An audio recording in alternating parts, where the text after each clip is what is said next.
ज़बूर number 55 यानी साम 55 में यूँ लिखा है, ऐ खुदा मेरी दुआ पर कान लगा और मेरी मिन्नत से मुंह ना फेर, मेरी तरफ मुतवज्जो हो और मुझे जवाब दे। मैं गम से बेकरार होकर कराहता हूँ, दुश्मन के आवाज़ से और शरीर के जुल्म के बाइस, क्योंकि वो मुझ पर बदी लादते और कहर में मुझे सताते हैं। मेरा दिल मुझ में बेताब है और मौत का हौल मुझ पर छा गया है। खौफ और कपकपी मुझ पर तारी है, हैबत ने मुझे दबा लिया है। और मैंने कहा, काश के कबूतर की तरह मेरे पर होते तो मैं उड़ जाता और आराम पाता। फिर तो मैं दूर निकल जाता और बियाबान में बसेरा करता। मैं आंधी के झोंके और तूफान से किसी पनाह की जगह में भाग जाता। ऐ खुदावन, उनको हलाक कर और उनकी जुबान पर तफरका डाल, क्योंकि मैंने शहर में जुल्म और झगड़ा देखा है। दिन रात वो इस फसील पर गश्त लगाते हैं, बदी और फसाद उसके अंदर है। शरारत उसके बीच में बसी हुई है, सितम और फरेब उसके कूचों से दूर नहीं। जिसने मुझे मलामत की वो दुश्मन ना था, वरना मैं उसको बर्दाश्त कर लेता।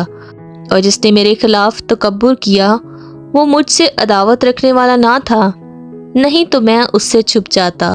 बल्कि वो तो तू ही था जो मेरा हमसर, मेरा रफ़ीक और दिली दोस्त था। हमारी बाहमी गुफ्तगू शीरी थी और हजूम के साथ खुदा के घर में फिरते थे। उनको मौत अचानक आ दबाए, वो जीते जी पाताल में उतर जाएं, क्योंकि शरारत उनके मस्कनों में और उनके अंदर है।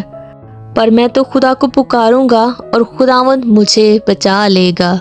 सुबह शाम और दोपहर को मैं फरियाद करूंगा और कराहता रहूंगा, और वो मेरी आवाज़ सुन लेगा। उसने उस लड़ाई से जो मेरे खिलाफ थी मेरी जान को सलामत छुड़ा लिया, क्योंकि मुझसे झगड़ा करने वाले बहुत थे। खुदा जो कदीम से है सुन लेगा और उनको जवाब देगा। ये वो हैं जिनके लिए इनकलाब नहीं और जो खुदा से नहीं डरते। उस शख्स ने ऐसों पर हाथ बढ़ाया है जो उससे सुलह रखते थे। उसने अपने अहद को तोड़ दिया है। उसका मुंह मक्खन की मानिंद चिकना था, पर उसके दिल में जंग थी। उसकी बातें तेल से ज्यादा मुलायम पर नंगी तलवारें थीं।